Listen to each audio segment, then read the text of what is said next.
Assalomu alaykum hurmatli hamkasblar. Bugun biz sizlarga Fayl Menejeri dasturidan foydalanish qo'llanmasini ko'rsatamiz. Demak, boshladik. Bilamizki, har birimizda foydalanadigan ishchi kompyuterlarimiz mavjud. Ushbu kompyuterlarimizdagi xohlagan brauzerlardan biriga kirib olamiz.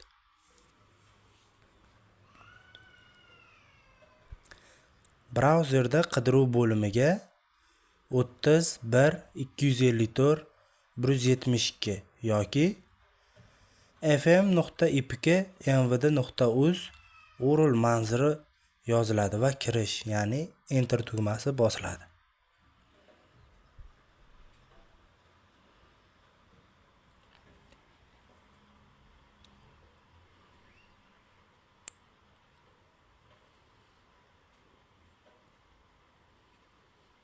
Har ikkala manzilda ham bir xil manzil ko'rsatilgan.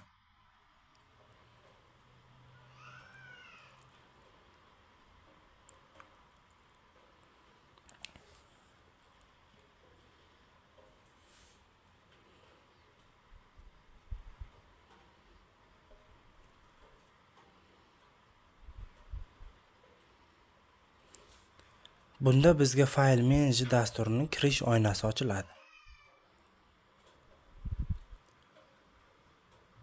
Bu yerda biz birinchi marta foydalanuvchilar uchun ro'yxatdan o'tish tugmasi orqali har bir xodim o'z kabinetiga ega bo'ladi.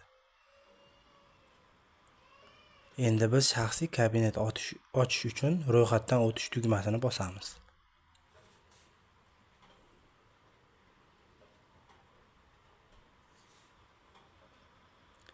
Ko'rinib turibdiki, bu yerda bizga tegishli foydalanuvchi nomi, email va har birimizning shaxsiy parolimiz uchun joy ajratilgan.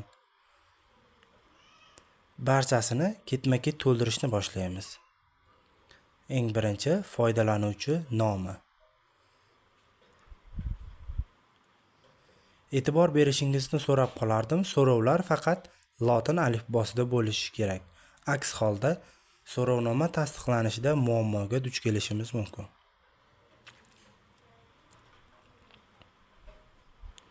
Demak, foydalanuvchi nomi, server,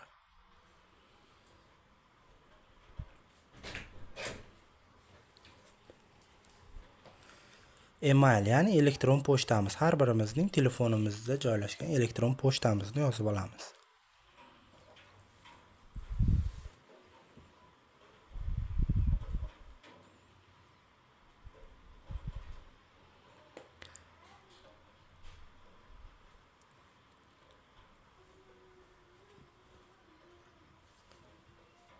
Va parol.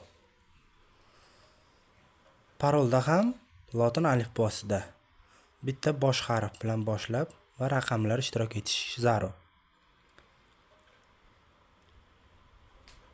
Parolimizni tasdiqlash uchun kiritilgan parolimizni qayta yozamiz.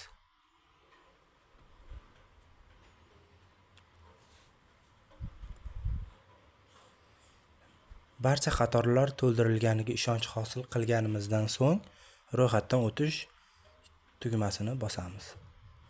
Ko'rinib turibdiki, bu bizning serverimiz, o'zimizning shaxsiy kabinetimiz ochildi.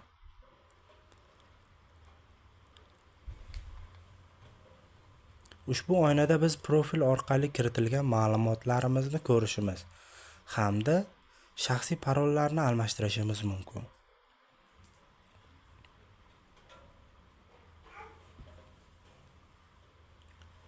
Asosiy oynada biz papka yaratishimiz yoki bo'lmasa kerakli fayllarni joylashimiz mumkin. Keling, buni amalda sinab ko'ramiz. Faylni yuklash, ya'ni o'z faylimizni yuklab olish uchun ushbu tugmani bosamiz. Va fayllarimizni topish uchun favorite fayl, ya'ni faylni tanlaymiz.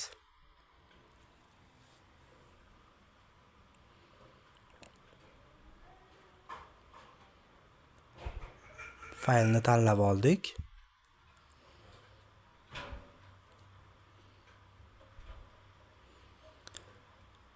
faylni tanladik va yuklash tugmasini bosdik. Ko'rinib turibdi-ku, fayl yuklandi va 16 slayd. Bu faylimizdagi slaydlar soni. Faylni ko'rish uchun undagi ko'z shaklidagi tugmani bosib olamiz.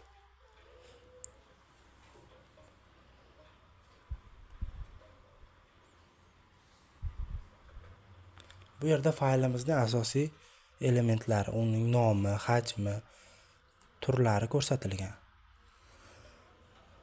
Va bizning slaydimiz, har bir slayd alohida yachekada joylashgan.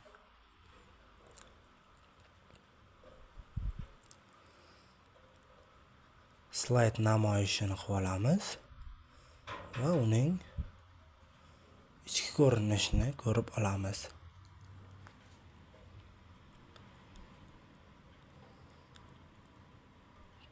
Bu prezentatsiyamizni yopish uchun yuqorida chiqish tugmasi bor va pastda 3 ta nuqtada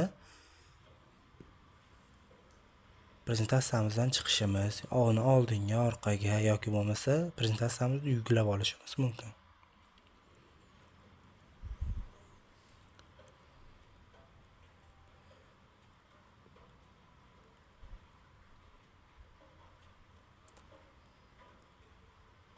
Bu dastur fleshkamizga tushadigan har bitta zararli fayllarni oldini olish maqsadida qilingan. O'z kerakli fayllarimizni qoldirmoqchi bo'lsak, yuklash tugmasi orqali uni o'z kompyuterimiz yoki monitorga joylab olishimiz mumkin.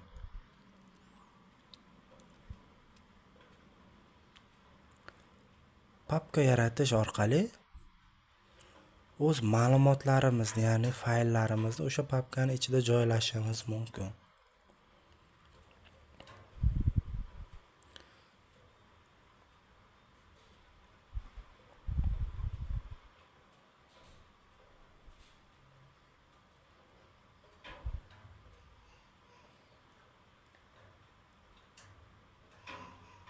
E'tiborda tutishingizni so'rab qolardim. Har bir saytga kirganimizdan keyin undan chiqib ketishni ham esdan chiqarmanglar.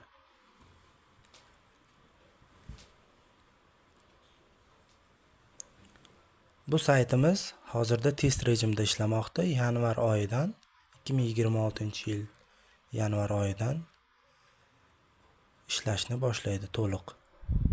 E'tiborlaringiz uchun rahmat. Sizlar bilan Abrorbek Bobojonov. Videoga like bosib, podpiska bo'lishni unutmang.